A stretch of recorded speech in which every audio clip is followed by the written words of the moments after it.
Hi hello ನಮಸ್ಕಾರ ಸ್ವಾಗತ YouTube channel ethical hacking ಇನ್ ಕನ್ನಡ. ಈ ವಿಡಿಯೋದಲ್ಲಿ ನಾನು ನಿಮಗೆ ರೂಟ್ ಯೂಸರ್ಗೆ ಪಾಸ್ವರ್ಡ್ ಯಾವ ರೀತಿ ಸೆಟ್ ಮಾಡಬೇಕು ಅಂತ ತಿಳಿಸ್ಕೊಡ್ತೀನಿ. ಸೊ ನೀವು ನೋಡದಿರೋ ಹಾಗೆ ನಾನು ಖಾಲಿ ಲಿನಕ್ಸ್ ನ ಇನ್ಸ್ಟಾಲ್ ಮಾಡಿದ್ದೀನಿ. ಇನ್ಸ್ಟಾಲ್ ಮಾಡಿದಾಗ ನಿಮ್ಗೆ ಈ ರೀತಿಯಾದಂತಹ ಇಂಟರ್ಫೇಸ್ ಕಾಣಿಸ್ತಾ ಇದೆ. ಸೊ ಖಾಲಿ ಲಿನಕ್ಸ್ ನಲ್ಲಿ ನಾರ್ಮಲ್ ಆಗಿ ರೂಟ್ ಯೂಸರ್, ನಾರ್ಮಲ್ ಯೂಸರ್ ಅಥವಾ ಆರ್ಡಿನರಿ ಯೂಸರ್ ಮತ್ತೆ ಗ್ರೂಪ್ಸ್ ಅಂತ ಹೇಳ್ಬಿಟ್ಟು 3 ಕ್ಯಾಟಗರಿ ಬರುತ್ತೆ. ಸೊ ರೂಟ್ ಯೂಸರ್ ಗೆ ಎಲ್ಲಾ ರೀತಿಯಾದಂತಹ ಪರ್ಮಿಷನ್ಸ್ ಇರುತ್ತೆ. ರೂಟ್ ಯೂಸರ್ ಬೇಕಾದ್ರೆ ಆರ್ಡಿನರಿ ಯೂಸರ್ ನ ಕ್ರಿಯೇಟ್ ಆರ್ಡಿನರಿ ಯೂಸರ್ ಗೆ ಯಾವ ರೀತಿಯಾದಂತಹ ಪರ್ಮಿಷನ್ ಕೂಡ ಕೊಡಬಹುದು. ಸೊ ಅದೇ ರೀತಿ ಗ್ರೂಪ್ ಕೂಡ ಆಡ್ ಮಾಡಬಹುದು. ಆರ್ಡಿನರಿ ಯೂಸರ್ ನ ಗ್ರೂಪ್ ಗೆ ಆರ್ಡಿನರಿ ಯೂಸರ್ ನ ಆಡ್ ಮಾಡಿ ಆ ಗ್ರೂಪ್ ಗೆ ರೂಟ್ ಯೂಸರ್ ಪರ್ಮಿಷನ್ ಕೊಟ್ಟಾಗ ಗ್ರೂಪ್ ಯೂಸರ್ ಮತ್ತೆ ಆರ್ಡಿನರಿ ಯೂಸರ್ ಇರುತ್ತಲ್ಲ ಇವಕ್ಕೆ ಆಕ್ಸೆಸ್ ಸಿಗುತ್ತೆ, ಫೈಲ್ ಆಕ್ಸೆಸ್ ಸಿಗುತ್ತೆ. ನಾನಿಲ್ಲಿ ನಾರ್ಮಲ್ ಆಗಿ ಖಾಲಿ ಲಿನಕ್ಸ್ ನ ಇನ್ಸ್ಟಾಲ್ ಮಾಡುವಾಗ ಒಬ್ಬ ಯೂಸರ್ ನ ಕ್ರಿಯೇಟ್ ಮಾಡೀನಿ. ಇಲ್ಲಿ ನೋಡಿ ನಾನು ಡೆವಿಲ್ ಅಂತ ಹೇಳ್ಬಿಟ್ಟು ಯೂಸರ್ ನ ಕ್ರಿಯೇಟ್ ಮಾಡೀನಿ. ಡೆವಿಲ್ ಅನ್ನೋನು ನಾರ್ಮಲ್ ಆಗಿ ಇದು ಆರ್ಡಿನರಿ ಯೂಸರ್ ಆಗಿರ್ತಾನೆ. ಈತನಿಗೆ ಯಾವುದೇ ರೀತಿಯಾದಂತಹ ಪರ್ಮಿಷನ್ಸ್ ಇರೋದಿಲ್ಲ. ಫಾರ್ ಎಕ್ಸಾಂಪಲ್ ನಾನು ಇವಾಗ ನಿಮ್ಗೆ ತೋರಿಸ್ಬೇಕು ಅಂದ್ರೆ, ಸೊ ಇಲ್ಲಿ ನಾನು ಐಡಿ ಅಂತ ಕ್ಲಿಕ್ ಮಾಡಿದಾಗ ನೋಡಿ ಇಲ್ಲಿ ಐಡಿಯಲ್ಲಿ ನಮ್ಗೆ ತೋರಿಸ್ತಾ ಇದೆ ಯೂಸರ್ ನಾರ್ಮಲ್ ಆಗಿ ಡೆವಿಲ್ ಯೂಸರ್ ನಾರ್ಮಲ್ ಆಗಿ ಡೀಟೇಲ್ಸ್ ತೋರಿಸ್ತಾ ಇದೆ. ಇವಾಗ ನಾನು ಆರ್ಡಿನರಿ ಯೂಸರ್ ಆಗಿ ಒಂದು ಪ್ಯಾಕೇಜ್ ನ ಅಥವಾ ಒಂದು ಸಾಫ್ಟ್ವೇರ್ ನ ಇನ್ಸ್ಟಾಲ್ ಮಾಡೋಕೆ ಹೋದಾಗ ಯಾವ ರೀತಿಯಾಗಿ ಪರ್ಮಿಷನ್ ಡಿನೈನ್ ಮಾಡುತ್ತೆ ತೋರಿಸ್ತೀನಿ ನಿಮ್ಗೆ. ಆಪ್ ಗೆಟ್ ಇನ್ಸ್ಟಾಲ್ ಫಿಗ್ಲೆಟ್ ಅನ್ನುವ ಒಂದು ಪ್ಯಾಕೇಜ್ ಇದೆ. ಸೊ ಅದನ್ನ ನಾನು ಇನ್ಸ್ಟಾಲ್ ಮಾಡಿ ಎಂಟರ್ ಕೊಟ್ಟಾಗ ಇಲ್ಲಿ ನೋಡಿ, ಸೊ ನನಗೆ ಒಂದು ಎರರ್ ಮೆಸೇಜ್ ತೋರಿಸ್ತಾ ಇದೆ. ಎರರ್ ಮೆಸೇಜ್ ಏನಂದ್ರೆ could not open lock file /war/library/dpkg ಅಂತ ಹೇಳ್ಬಿಟ್ಟು ಒಂದು ಲಾಕ್ ಫೈಲ್ ತೋರಿಸ್ತಾ ಇದೆ. ಅದರ ಜೊತೆಗೆ ಇಲ್ಲಿ ಬ್ರಾಕೆಟ್ ಅಲ್ಲಿ ಪರ್ಮಿಷನ್ ಡಿನೈಡ್ ಅಂತ ತೋರಿಸ್ತಾ ಇದೆ. ಪರ್ಮಿಷನ್ ಡಿನೈಡ್ ಯಾಕೆ ಅಂದ್ರೆ ನಾವು ಲಾಗಿನ್ ಮಾಡಿರೋದು ಆರ್ಡಿನರಿ ಯೂಸರ್ ಇಂದ, ಅದೇ ಕಾರಣಕ್ಕೆ ಇಲ್ಲಿ ನಾರ್ಮಲ್ ಆಗಿ ರಿಜೆಕ್ಟ್ ಮಾಡ್ತಾ ಇದೆ.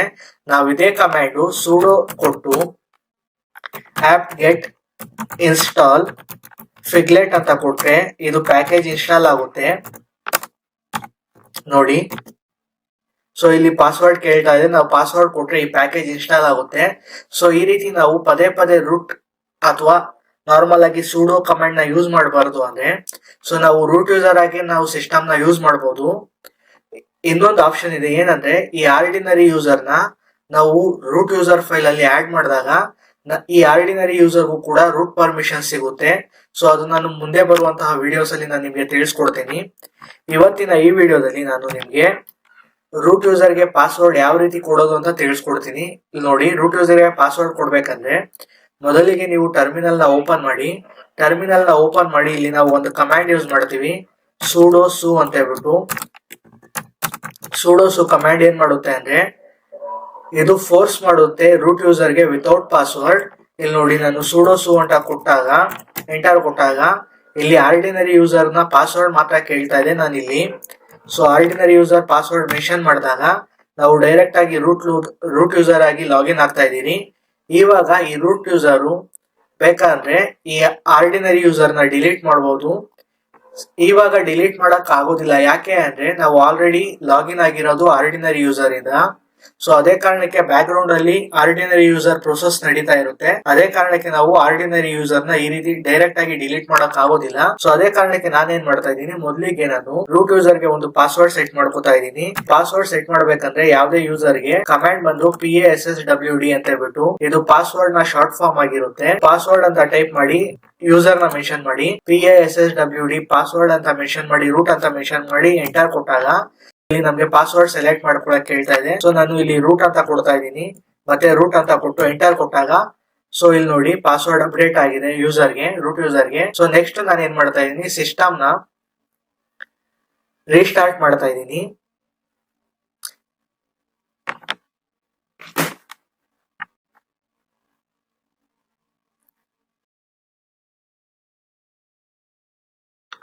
ಸೊ ರೀಸ್ಟಾರ್ಟ್ ಮಾಡಿದ ನಂತರ ನಾನು ಆರ್ಡಿನರಿ ಯೂಸರ್ ಆಗಿ ಲಾಗಿನ್ ಮಾಡ್ತಾ ಇಲ್ಲ. ಈ ಸತಿ ನಾನು ರೂಟ್ ಯೂಸರ್ ಆಗಿ ಲಾಗಿನ್ ಮಾಡ್ತಾ ಇದ್ದೀನಿ. ಯಾಕೆ ಅಂದ್ರೆ ರೂಟ್ ಯೂಸರ್ ಗೆ ಎಲ್ಲಾ ರೀತಿಯಾದಂತಹ ಪ್ರಿವಿಲೇಜಸ್ ಅಂದ್ರೆ ಪವರ್ಸ್ ಇರೋದ್ರಿಂದ ನಾವು ಯಾವುದೇ ಪ್ಯಾಕೇಜಸ್ ನ ಇನ್ಸ್ಟಾಲ್ ಮತ್ತೆ ಎಕ್ಸಿಕ್ಯೂಷನ್ ಈಸಿಯಾಗಿ ಮಾಡಬಹುದು. ಸೊ ಪದೇ ಪದೇ ನಾವು ಸುಡೋ ಅಂತ ಹೇಳ್ಬಿಟ್ಟು ಕಮಾಂಡ್ ನ ಮೆನ್ಷನ್ ಮಾಡೋ ಅವಶ್ಯಕತೆ ಇರೋದಿಲ್ಲ. ಇನ್ ಕೇಸ್ ನೀವು ಏನಾದ್ರು ಆರ್ಡಿನರಿ ಯೂಸರ್ಗೂ ಎಲ್ಲಾ ರೂಟ್ ಪರ್ಮಿಷನ್ ಕೊಡ್ಬೇಕಂದ್ರೆ VI sudo ಅಂತ ಹೇಳ್ಬಿಟ್ಟು ಒಂದು ಫೈಲ್ ಇದೆ. VI sudo ಅಂತ ಫೈಲ್ ಕೊಟ್ಟು ನೀವು ಆ ಫೈಲ್ ಒಳಗಡೆ ಏನಾದ್ರು ಆರ್ಡಿನರಿ ಯೂಸರ್ ನ ಮೆನ್ಷನ್ ಮಾಡಿ ಆಲ್ ಅಂತ ಕೊಟ್ರೆ ಸೊ ಆರ್ಡಿನರಿ ಯೂಸರ್ಗೂ ಕೂಡ ರೂಟ್ ಪರ್ಮಿಷನ್ಸ್ ಬರುತ್ತೆ. ಈ ವಿಡಿಯೋದಲ್ಲಿ ನಾನು ನಿಮ್ಗೆ ತೋರಿಸ್ತೀನಿ ನೋಡಿ.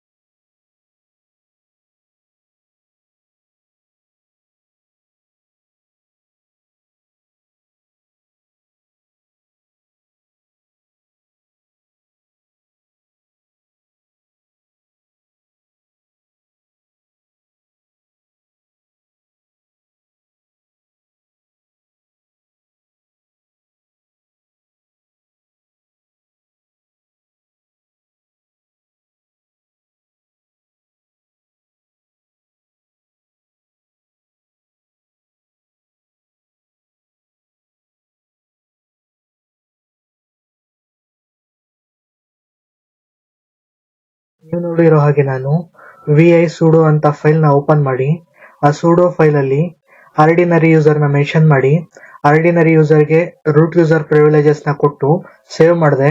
ನೆಕ್ಸ್ಟ್ ಆರ್ಡಿನರಿ ಯೂಸರ್ ಲಾಗಿನ್ ಆದಾಗ ಯಾವುದೇ ಅಪ್ಲಿಕೇಶನ್ ಇನ್ಸ್ಟಾಲ್ ಮಾಡ್ಬೇಕಂದ್ರೆ sudo ಅಂತ ಕಮಾಂಡ್ ಮೆನ್ಷನ್ ಮಾಡುವಂತ ಅವಶ್ಯಕತೆ ಇಲ್ಲ. ಡೈರೆಕ್ಟ್ ಆಗಿ ಆತ apt get install package name ಕೊಟ್ಟು ಅಥವಾ ಸಾಫ್ಟ್ವೇರ್ ನೇಮ್ ಕೊಟ್ಟು ಡೈರೆಕ್ಟ್ ಆಗಿ ಇನ್ಸ್ಟಾಲ್ ಮಾಡಬಹುದು. ಈ ರೀತಿಯಾಗಿ ನಾವು ಆರ್ಡಿನರಿ ಯೂಸರ್ ಗೆ ಪ್ರಿವಿಲೇಜಸ್ ಕೊಡಬಹುದು. ನಿಮಗೆ ವಿಡಿಯೋ ಇಷ್ಟ ಆಗಿದ್ರೆ ಲೈಕ್ ಮಾಡಿ, ಕಮೆಂಟ್ ಮಾಡಿ, ಸಬ್ಸ್ಕ್ರೈಬ್ ಮಾಡಿ. ಧನ್ಯವಾದಗಳು.